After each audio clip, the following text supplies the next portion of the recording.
This podcast contains graphic content. Listener caution is recommended. Specifically, today's episode of Choosing the Bear contains themes and discussion of gun violence and murder.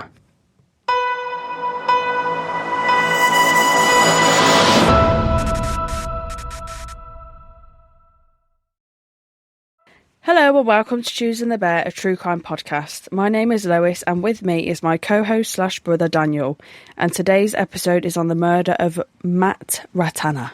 Is it another So Daniel, murder? it's Friday. Yeah. I apologise to the girlies because last episode I said, want to do something different. But I've got 2 cases in the works. And one's a survivor and one's a topic as promised. So how's your week been? Lois, it's been a big week for me. I finished the second sort of phase of training of my job. Literally 15 minutes ago, we signed off for the last time in the second phase. It's quite sad. Congratulations. Thank you very much. I've done myself proud. So it's been a bit of a week. It's flown by, to be honest. It's been one of them where it really has flown by. I feel every week goes by quick. Yep. I watched Adolescence and hot take. I don't think it's that good. I liked it. The messaging, obviously, and all that sort of stuff, and the performances were very good. And the one-shot takes, very cool. However... Anxiety. I just think, I don't know, there's something about it that just didn't click with me. The story sort of, I don't know. It just went a bit up and down for me. I don't know. I went in expecting this really cool, shockingly... I don't know, maybe I'm just numb to those sort of things. I don't know. I just wasn't as gripped by it as other people were. I thought episode 2 in particular was a bit of a stinker. Was 2 the one at the school? Yeah, spoiler alert. But, the one in the school. Alert. I thought that it would go more, even though obviously it already did, but I thought it would go more into, incel and, online and all. I thought it would go deeper into that. But they did drop a couple of incel kings' names. Not kings, but, the king of incels. The king of incels. No, I quite like that it was, the root of it. Again, spoilers if you've not seen it. The root of it being he was, being brainwashed, and that was sort of where his headspace was. Yeah, I enjoyed that, and I was like, well, that's very relevant, that's very cool, that's very true. I'm not hating on the message or anything, I just think the show itself, whilst the performances and the cinematography and the way they made it was very good, I just felt it was lacking in other areas, I'm afraid. The very last scene when Stephen Graham was crying, oh my god. Oh, sorry. Yeah. He's very good. I think everything he's in, he's just sick. He's a really cool guy. But that actually broke me. He was a stand-up. Yeah, he was very good. But yeah, what about you? What about your week? Well, I've been ill, so that was my week. You're always ill. But, but we went out on Saturday, and it was sunny, but it was still a bit breezy, and I didn't wear a jacket. And then I went out on Sunday, and I didn't wear a jacket, so I think I've been out soldiering off up to the... That didn't make sense, but soldiering on in the cold, and I think it's come to bite me in the ass. Right, I was with you on Saturday, and it was not that cold at all. Yeah, but you were in a jumper. My sleeves were rolled up. Yeah, but still, you had, thick warmth. I was wearing dungarees and a T-shirt. I got sunburn, Lois. My arms had a bit of a tan, and I said to my boyfriend, I said, oh my God, I got a tan, and then he looked, and he was like, where is it? And I was like, do you know what, you're right. There is no tan. Do you know what, you're right. Because I literally, in some lights, it looked like I did, but then I looked when I said to him, oh, look at my tan. And I was like, there's nothing there. So the lighting had changed and you thought, I've got a tan. Right. But also, Eternal Sunshine Deluxe Bright Days Ahead dropped. OMG, this State of the Year, my loves to find out my faves, because it's going to be my favourite songs. I can't wait. I know, Daniel, I'm absolutely ecstatic. Anyhow, do you have anything else to say? No. Right, so this is a murder, which I did say I would stay away from, but the next 2 at least are going to be not murders, so that's great. So, let's begin. The following is a transcript from police body cam footage of the arrest. So, Officer Davey, but at the moment you're walking down with a duffel bag, all right. Louis de Zoysa, yeah. Davy, which I believe may have stuff going equipped to do a burglary, all right. I'm unsure if I did that one right, because it didn't make sense. However, at this point, Louis drops the duffel bag onto the floor and holds his hands up. Davy, so I'm just going to search you. Louis, can I show you this? Louis reaches into his pocket on his coat, and he then says, I've got my ID. Davy, perfect, okay, that's fine. Officer Still, yeah, that's fine, so don't be nervous, it's all right, don't worry. Davy, no, all right, don't put your hands in your pockets. The clip then cuts to Louis in handcuffs and is, along with the officers, standing by a police car. Officer Still, how many canisters? Davy, they're not canisters. Still, oh, and that. Davy, right, at the moment I'm placing you under arrest. Louis, okay, I understand.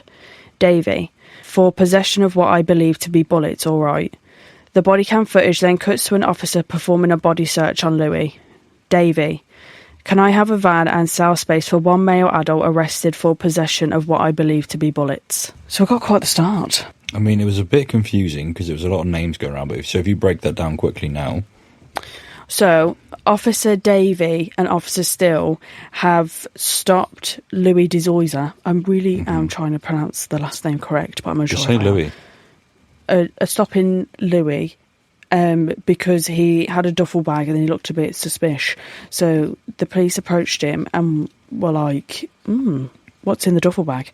They thought it was something that he could do that he was going to use for a burglary. I don't know if they searched him, but somehow they found out that he had like bullets in his possession. I don't know if it was on his body or in his bag. So then they arrested him for possession of bullets. Okay. So that's that. On the 25th of September 2020, 23-year-old Louis de Zoysa was arrested for drug offences and possession of ammunition. Also, yeah, I think he had weed on him, I think. But don't quote me on that, but I'm pretty sure. Police officers drove him to Croydon Police Station where he would be placed in custody. Louis was the eldest of 5 children and attended John Fisher Secondary School from 2008 to 2015. At age 13, he was diagnosed with Asperger's syndrome, which is a form of autism spectrum disorder. A psychologist said Louis had, quote, difficulties in social interaction, restricted interests, and some rigidity in his way of thinking. After the murder, a former classmate spoke about Louis' concerning behaviours. Quote, he used to brag about how he could see hitmen and guns for sale, end quote, on the dark web. The classmate also said that he, quote, used to watch murder videos, ISIS videos, and things like that.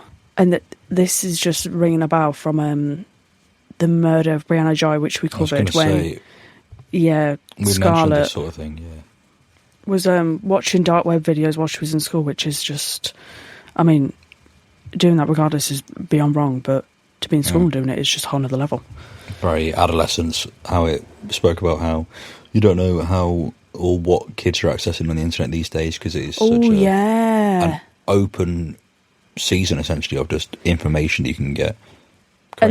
And they said like you protect them from the outside world. They said something like that, like you protect them from the outside world, you don't protect them from the things that can reach them from their own room. Yeah, something like that. Yeah, I can't remember how they worded it. Yeah, I can't remember either, but essentially it was like we protect them from the outside world, but we can't protect them from what's going on inside their rooms, something like that. Yeah, that's so creepy, and well, not creepy, but sad. Yeah. The student continued, quote, we'd have school break at lunchtimes and free periods. You've got kids either playing outside or doing their homework, and he was in the corner watching these videos all the time. The former student also claimed that Louis, quote, also had a weird obsession for weapons and guns and would design them on school computers when we used to do design technology. One article I've seen claimed that he had been, quote, disciplined for bringing an air gun to school. In his end-of-year book, he wrote, quote, there's a lot of quotes flying around, quote, do what you must, for I have already won. Court documents stated that Louis had a difficult upbringing, was bullied at school and physically abused by his dad. I know, it's a very bold statement, isn't it, to put in your yearbook? Do you know what I put in my yearbook? What? I don't know what to say, so bye. Like, I wish I did something like that. No, I think that's so unimaginative. It's so boring. Just quite frankly cringe. I don't know what to say. So bye. Oh, come on, man. Mine was a classic but basic bitch. My highlighter is brighter than my future. Oh, that's so cringe. I know. If anyone has the yearbook with me in it, burn it. Anyway, I wish I just put bye. Cha-cha bye. No, I think even just bye is just a bit... Meh. Yeah, but you have to put something in. I made someone write a quote from The Walking Dead. Oh my god.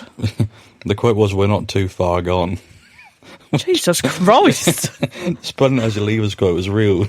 Very odd. Louis went to University College London to study mechanical engineering but eventually dropped out. He then got a job as a data analyst for HM Revenue and Customs, so the man worked for the Gov. Yeah, big job. The big G.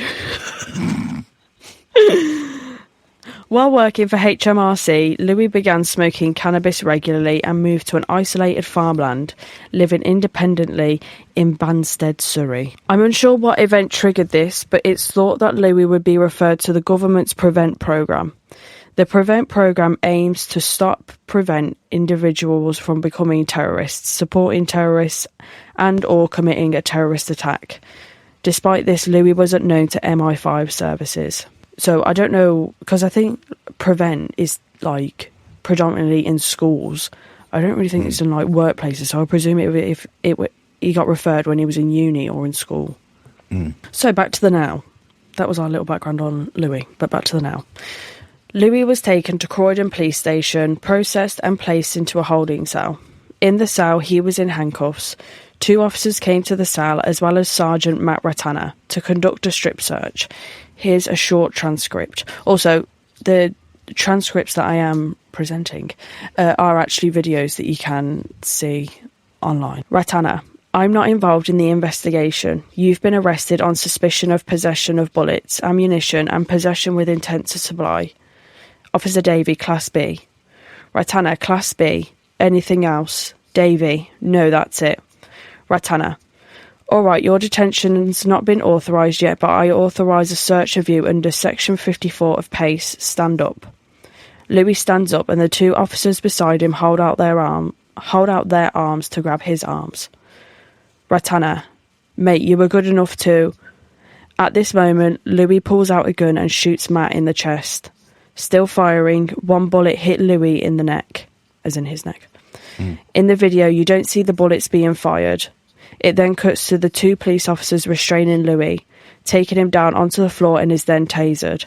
An officer then removes the gun from him and throws it onto the floor. Paramedics arrived at the custody suite at 2:20 a.m. on the 25th of September 2020.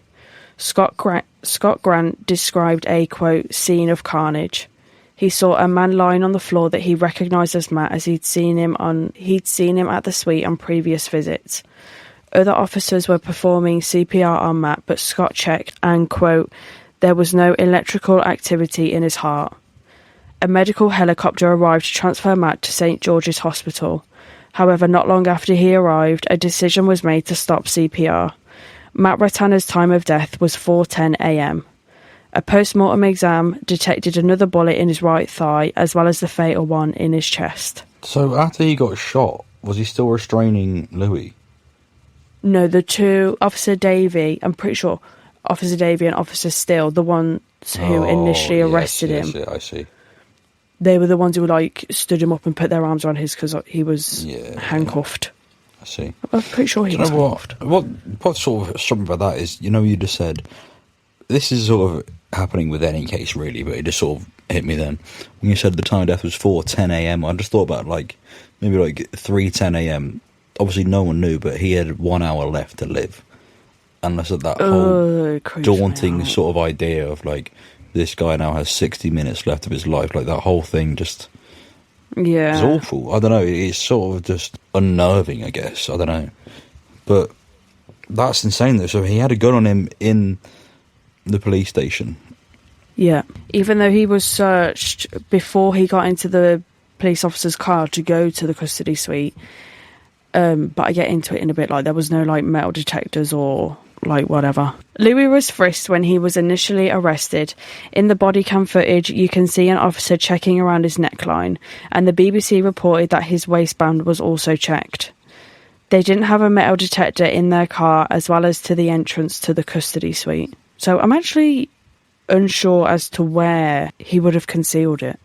And I'm unsure as to... Oh, actually, no, I think I have any what gun it was. I don't get why they didn't have any metal detectors. I don't know. I don't know if that's not normal. Yeah, I mean, I don't know either, but, like, I don't know, that just feels sort of out of place and odd that that wasn't a thing. I did see, like, some reports say that, like, oh, there was no metal detector, like, going into the police car, and I thought, well, if it's going to be anywhere, my love, it's going to be in the police station, not the car. Yeah, the car, yeah, that just isn't a thing.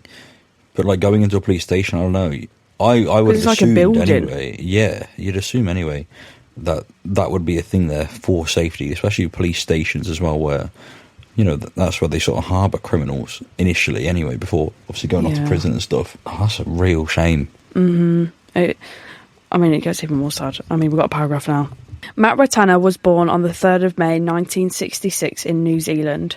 Matt moved to England in 1989 and soon joined the Metropolitan Police Force, having previously worked for New Zealand Police. At the time of his murder, Matt was 3 months away from retiring. Oh. That actually breaks me. When you said 60s, I thought, oh, okay, I know where it's going then. Oh, man. I know. Sue Bushby and Matt were together for 5 years and said he was, quote, a gentle giant with his infectious smile and big heart. Matt had a passion for rugby and was even the head coach at East Grinstead Rugby Club.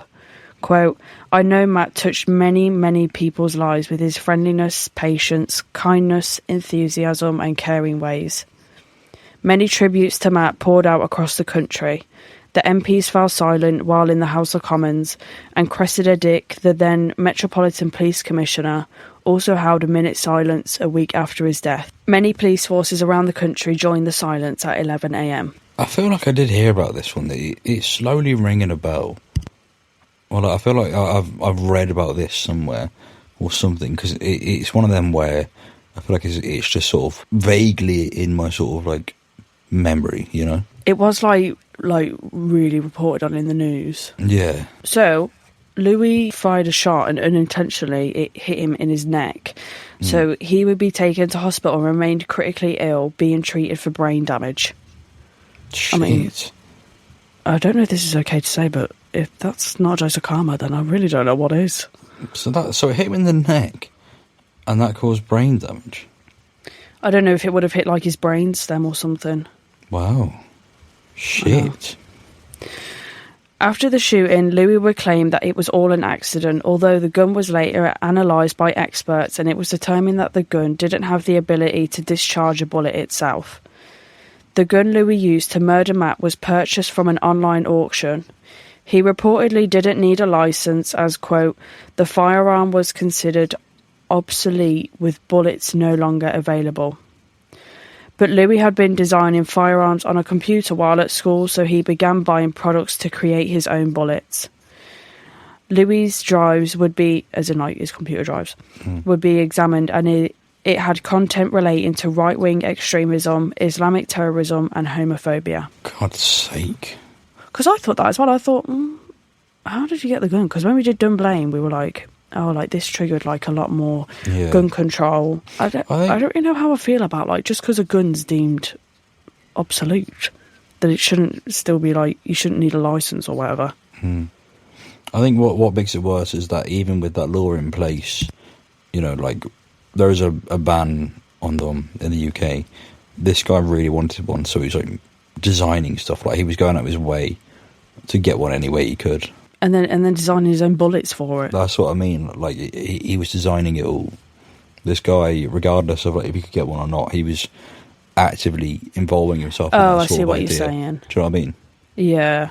After suffering from brain damage, Louis was eventually ruled fit enough to be charged with murder on the 29th of June 2021. On the 28th of April 2023, Louis pleaded not guilty to the murder of Matt Ratana and was due in Northampton Crown Court for trial on the 6th of June 2023. Louis' defence lawyer, Imran Khan, claimed that Louis had an, quote, autistic meltdown, brought on by the stress caused by being arrested and placed into a cell. Continuing, he said, quote, "The precise motive for why he shot Sargent Ratana may never be known.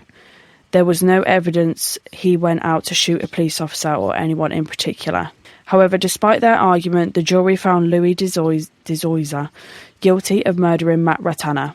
The judge, Mr. Justice Johnson, sentenced Louis to a whole life order, meaning he will never be eligible for parole or release from prison." Johnson said, quote, "You deliberately concealed the gun from the police. You made strenuous efforts to retrieve the gun while your hands were handcuffed behind your back. You had time and space to consider what to do. Autism is not to blame for your decision to shoot Sargent Ratana. You are to blame for that. When Matt Ratana was telling Louis he would be searched, the situation and atmosphere was calm," which you can see in the CCTV. That won't part of the quote, by the way. The quote ended at, "You are to blame for that." Yeah. Louis's mum, Elizabeth, wrote a letter to a judge pleading, quote, for her son to be given a chance to rehabilitate and then come home to her and his siblings. I was also, shocked to see that he was given a whole life order, because, not that I'm, downplaying or diminishing what he did. I don't know if this is, offensive to say, but a lot of people murder other people and they get, a life sentence, but a max of 25 years. So I was surprised that he got a whole life order, but I don't know if it was because he managed to conceal the weapon or if it was because he murdered a police officer. I don't know, but I'm not going to lie. I'm not going to lie. I was a bit shocked that he did get a whole life order. I reckon the fact that it was a police officer maybe is definitely adding more to the sentence. I don't know. But it is weird, though, how some cases are murder and 25 years. It's weird how each one is sort of different, even though the crime in itself, and on a basic level being murder, is treated differently depending on, the severity of it, I guess. Yeah. In, relation to this case, it's on the case list, but we will eventually cover it. But I can't remember what year, and I can't remember the exact situation, but there was a police officer called, I'm 99% sure his name was Andrew Harper, who was murdered. He was a police officer and was murdered, while responding to a burglary call. And don't quote me on this, but I'm sure he got, dragged by a car or something like that, to his death. And he died, and then his wife campaigned for anyone who murders a police officer to have I can't remember what the sentence was, but it was a high sentence. So that conversation sparked up again after the murder of Matt Ratana. Wow. I have seen a few reports speculating that Louis was intending to commit a murder that night. I just want to say as well that this is completely speculated. I'm not saying that this is fact. It's just what I've seen floating around. When police stopped him for a search, he was reportedly headed in the direction of his parents' house, carrying a gun and a bag of bullets. In court, Louis described his dad as a criminal and, quote, former drug dealer hooked on cocaine for a decade. Due to his condition, Louis was unable to completely verbally communicate, so he would write some of his answers on a whiteboard. But when he was asked about his dad, he, quote, suddenly became animated, talking about how he had been beaten for trivial things. Louis drew a picture that was, quote, a child trying to protect himself from his father, whom he accused of once pulling a knife on a family member. Another incident of abuse was when his dad threw a piece of wood at his face. This resulted in Mr. Zoysa being arrested, as in his dad. Social workers would be involved, and Elizabeth got a restraining order against her husband. So it's speculated that he was headed to his parents' house intending to kill a family member, potentially his dad. But I'm not saying that for a fact. He's never come out and said that. But I did see it in a good few articles when I was reading it, and I didn't want to not put it in. But that is pure speculation. Speculation, so we will not speculate no more. And that's all I've got for you. That's okay. A short one. That's it. Oh, God, I'm sorry. I'm leaning against this thing that squeaks. Jesus. But that is the custody shooting, the murder of Matt Ratana. I don't know why I went so quiet then. A real shame that he was 3 months off retirement. Oh, no. Some it's just horrendous, isn't it? It's always them ones where they're real close and then Just some fucking scum has to ruin it. I feel like this one as well, like, it really... Not that it didn't hit me, because I already knew this, but, like, I feel like it reinforced that, like, it's always the good people, the kind people, the generous people who get killed, like, senselessly and early. But anyway, I do promise next time. I've got a survivor case, which is a very... Is it infamous, the right word, case in the UK? But it did also break headlines around the world. It's a very famous case that I haven't seen anyone that I listen to do. So, cool.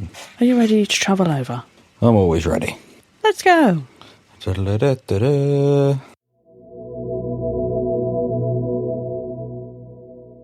So, Daniel, do tell the streets. What's made you smile this week? God, Lord, help me find the answer. I don't know. I've just been in quite a good mood this week, to be honest. It's nothing major has like hit me. I think I've just got a new sort of sense of self-worth, I say. Oh, I love that. Yeah. Yeah. That's quite good, isn't it? Yeah, no, I guess that I've just been sort of relatively just sort of happy, which is quite nice. Weird though, because that's great news, Daniel. Good. Yeah, I think that's made me happy. There we are. You're just feeling comfy. I'm just feeling fine, but not like I'm feeling fine. I'm just like, yeah, I'm all right. Oh, I love that. That brings me comfort. Like, I feel comfy now. And well, I'm glad. Right, anyway, on to you, because we know what it's going to be. Well, one thing that's made me smile is obviously Eternal Sunshine of the Spotless Days Ahead, but also the weather. Yeah, actually, yeah, no, that's true. Like, seriously, the weather has been, even though I've been ill down in the dumps, once that sun hits me, a woof. Things change. What do they say? The chips are down. Is that not a negative one? When the chips are down, I just know it from The Dark Knight. And the joke is like, when the chips are down, the civilized people, they'll eat each other. I need to watch that. It's a banger. It might look like I'm on my phone. I'm not ignoring you. I'm just trying to get the playlist up so I can see what songs I've already suggested. You bitch. Oh, yeah, we've also created a playlist of our songs. Well, I have created a playlist of our songs, but it outs like my actual Spotify, so I'm scared. But maybe when we get a few more girlies following us, I'll share the link. Just you wait. If the girlies demand it. But, Daniel. Go on. What's your song of the week? Well, this is what... Lois, what's your song of the week? Are you asking me? Yeah, because I don't... Oh, I don't know mine. I'm trying to get the... I'm stressing. Daniel, don't panic. It's okay.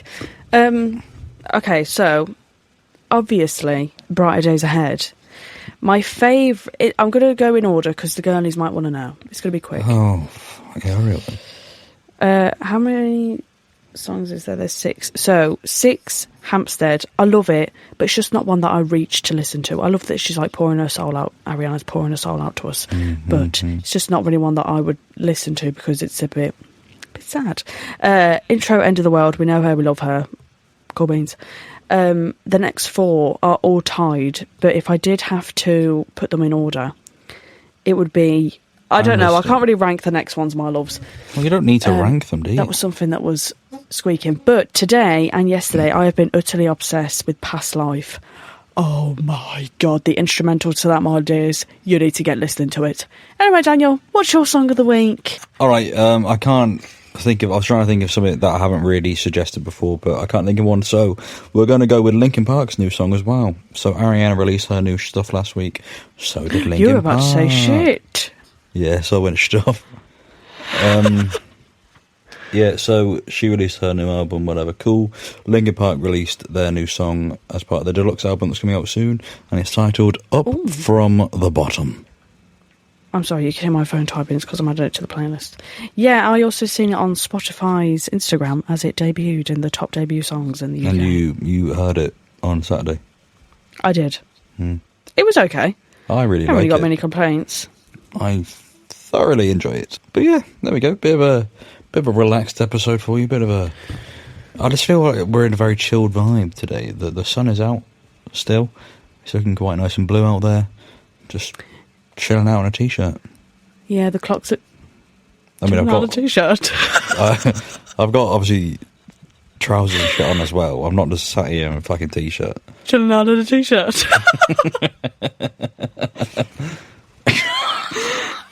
That's so... Chilling out in a t-shirt. Right, okay, and that is it for today's episode. I hope you did enjoy it, and if you did, please feel free to leave us a rating, because that would be bloody marvellous. Thank you, also, Miles. if you do want to follow us on our social medias, you can.